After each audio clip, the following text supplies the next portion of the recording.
Okay, ulit the question.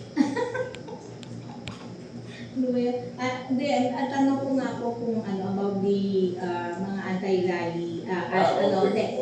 anti-corruption rallies on November 30. Any plans or any support na gagawin po ninyo? Specific, wala pa. Wala po mga petsa, gano'n, pag-uusapan natin. But before I go into the future rallies, I would like to also mention na itong grupo ng Trillion, pangalawa na nila ito, di ba sila yung September 21? Malaking pinagbago ng posisyon nila. Yung Trillion March. From September 21 to November 30. Kasi ngayon, at least meron ambivalent acceptance of constitutional and democratic processes. Ang tansya ko dito, to the credit of Bishop Magaforo, I think he is serving to be a synthesize, nagkakaroon ng synthesis ang mga posisyon. Kasi masyadong diverse ang mga posisyon nila. Yes, malawak. Masyadong diverse. Nagkakaroon ng synthesis because of the presence of the bishop there. Kasi dati, talagang may grupo na ayaw umalis si Marcos. Ngayon, humihingi na sila ng accountability over Ating or Valdes. Dati lang doon no mention of Marcos. At the same time, may grupo naman Marcos resign, Duterte resign. May grupo naman na strictly constitutional succession. And I think the good bishop is doing a good job at synthesizing this. And I hope that eventually it will just settle to where UBI is coming from, because no matter how much I look at it, the country will be in its safest. Kasi dito pag take over ng kung sino, at dapat isipin natin, yung bang sino na yon can lead us to hit the ground running towards a real recovery, this time twice over. No? Twice over the intended recovery from COVID-19. Dalawang salot itong hinarap natin Yung ibang countries, isa lang COVID-19. Tayong dalawang salot COVID-19 at saka si Marcos. No? So, moving forward, if the Vice President takes over, what the Vice President or whoever will take over, ano dapat ang expectation natin? Pag nagkamali tayo sa transition dito, lalo tayong lulubog. Alam niyo mga kabansa, I was in the middle of yung recovery natin, after the 1984 economic collapse of the Philippines. 1984. Nagkaroon lang ng traction yan. 8 years after. 8 years after.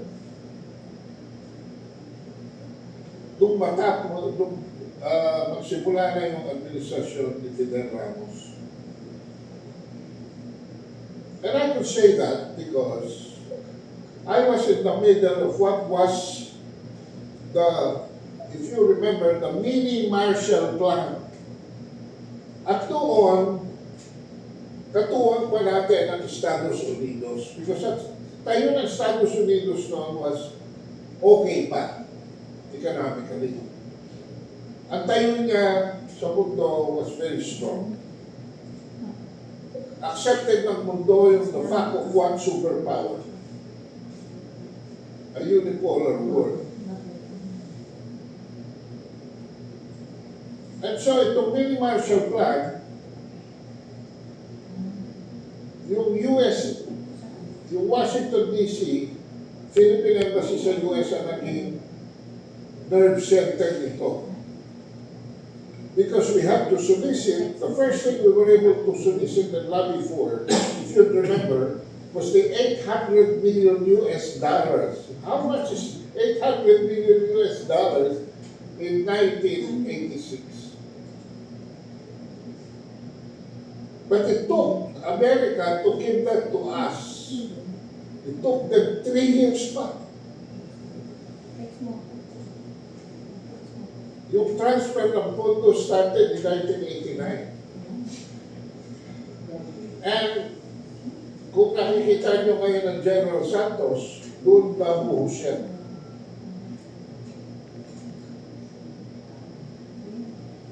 That money was used as a seed fund also for the recovery of many of what was before the tatandaan nyo yung word na flagship projects.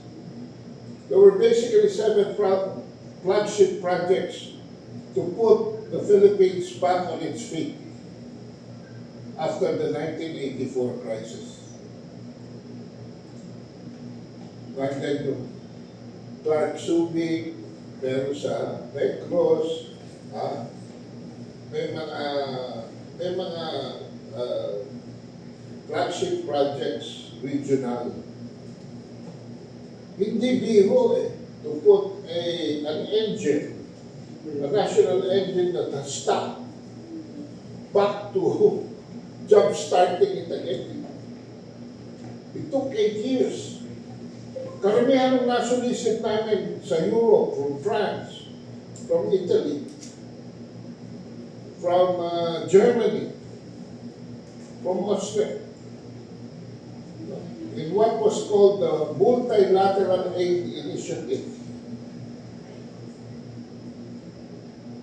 Pumasok lang yung panahon ng Larouche. So hindi agad-agad, no? Kasi parang ano yan na-stack up na makina. Hindi agad-agad na itutulak mo lamang ay aandar na. At I was proud to say, I am proud to say that I was part of that mechanism. I was with the late Ambassador Manuel Valdes. Did you know that the US had to appoint an ambassador at large to team up with Valdes para sila ang magpunta sa Europe at mamalimos para sa Pilipinas? Pangalan niya was Ambassador Elliot Richardson. Yun mga hindi na mga nalaman, hindi na na-cover ng media. They were all done in without publicity. And if I remember it right, at that point, we were able to solicit anywhere between 12 billion US dollars to 15 billion US dollars. Pero alam nyo, nakakalungkot mga kabansa. Sabi ko nga, ang isang kotse na na-stack up, hindi nyo kaagad pwede itulak at paandarin. Siguro 4 to 5 billion dollars lamang ang talagang nakarating sa atin. Not because the money was not available, but in economics, there is such a thing as absorptive capacity. Hindi handa ang Pilipinas na tanggapin yung laki ng pera. Kasi wala mga available feasibility studies. Ganyan, bakit laking pera mo? Out of 12, lagay mo na lang sa 12, apat lang ang atin nakuha plus yung 800 million na galing sa US Congress.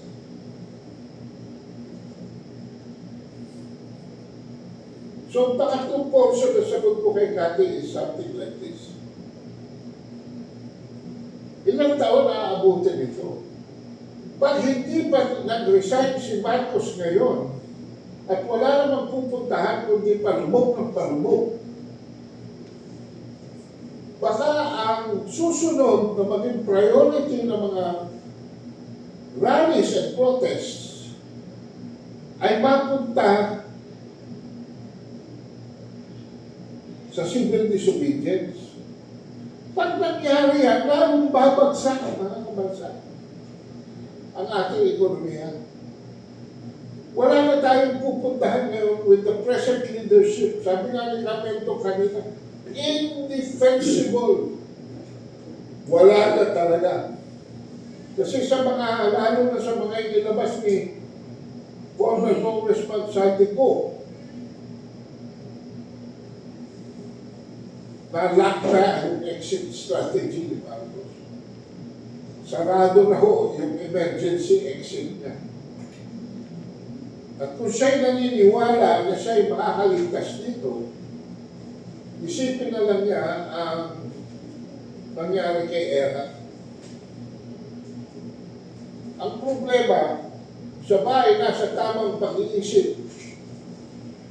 Kasi si Era noon, miski naglalasing, nasa tamang pag-iisip, nagpakumbaba, di ba? At pinatawag ba ng tao bumalik sa kanya? Pinardon pa. Kasi ang Pilipino ganyan eh. Ganyan ang nature natin mga Pilipino. Si Jimmy din, anong sabi niya? Nahuli siya. With her hands in the cook, covering bukid siya. I am sorry. Pinamampas, pinatapos siya ng 6 na taon. Pero itong nakaupo ngayon, mukhang sa dami talaga sa lalim ng pandarambong. Nagulat ako eh. Kasi sinabi ni Sandy ko tungkol sa kung magkano napunta kay Sandro Marcos.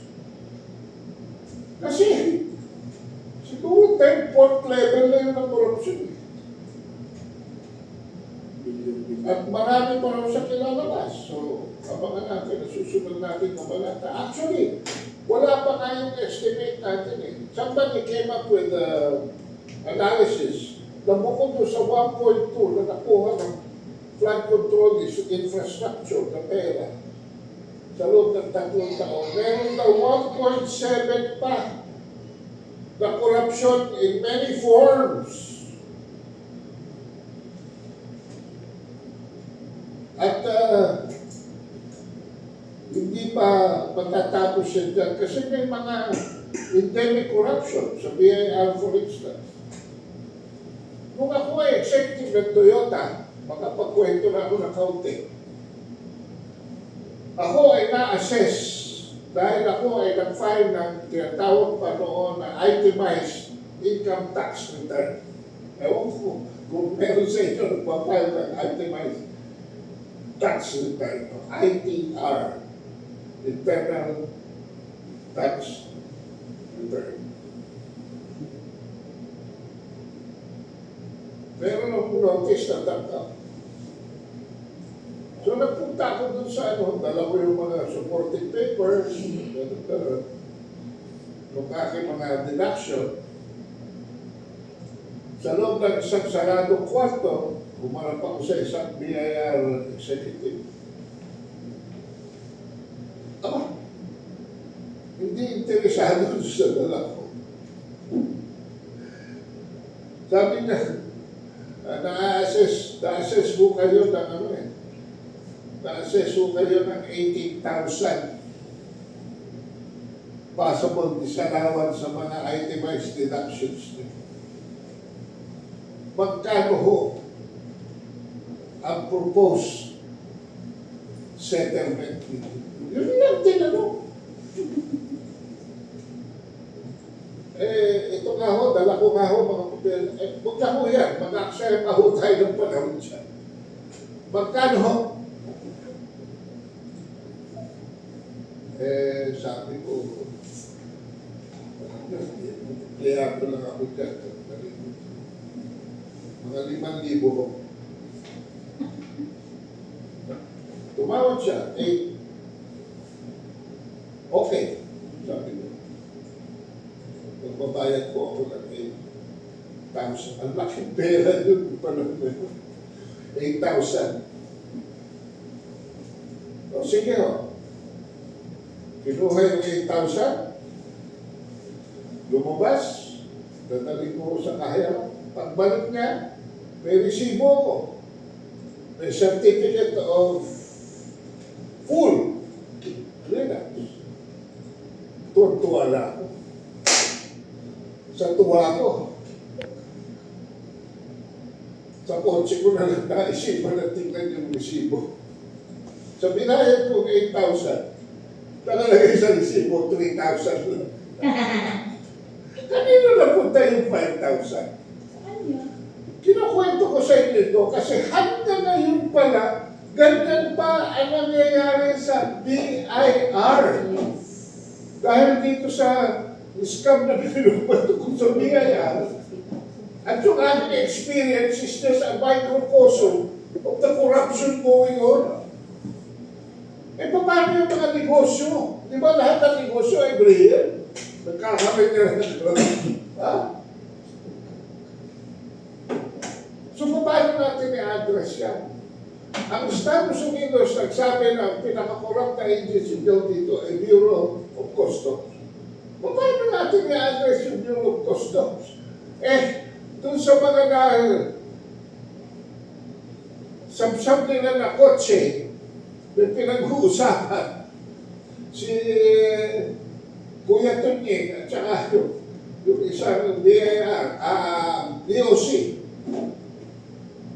Paano na yung mga galing sa inyo ay narirehistro, hindi pa pala bayan yung taxes, yung buwisit, yung duties na inirehistro na nila. So, hindi lang sa BOC, pati sa LTO. So, nako, ang hirap isipin talaga. At napakalalim na ating problema. Palagay ko, kung sino man ang papalit kay Marcos, hindi kasya ang 6 na taon for a full recovery. Yun lang aking sasabihin. Pero, do you think, sir, sa anong mangyayari? Tingin nyo itong big rally,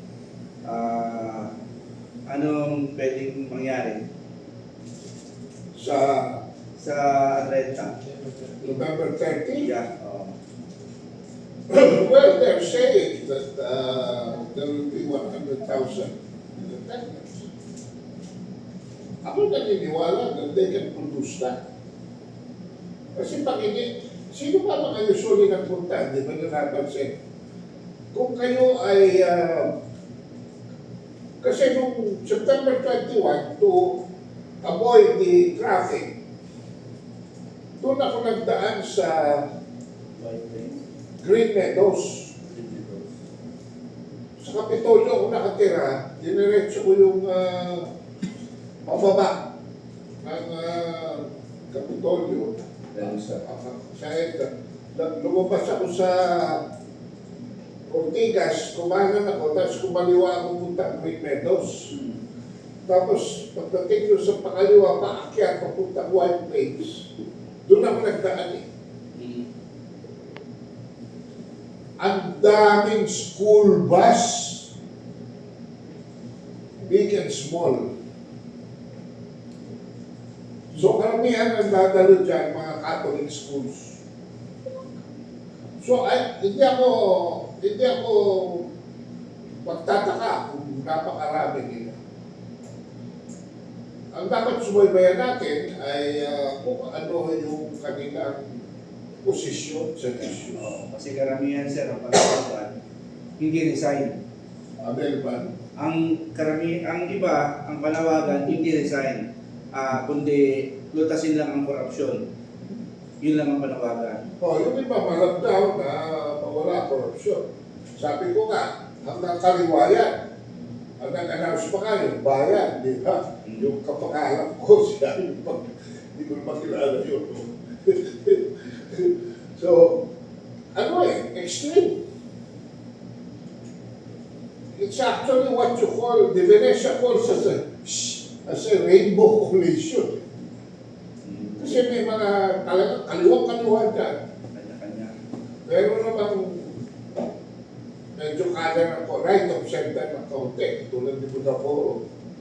So, doon natin palagay ko dapat tingnan kung ang liderato nila ay finally sasama na sa liderato ng UPI. Kasi yun ang pinaka-mainstream na posisyon for a peaceful and constitutional succession. Okay. Okay? Maraming salamat po.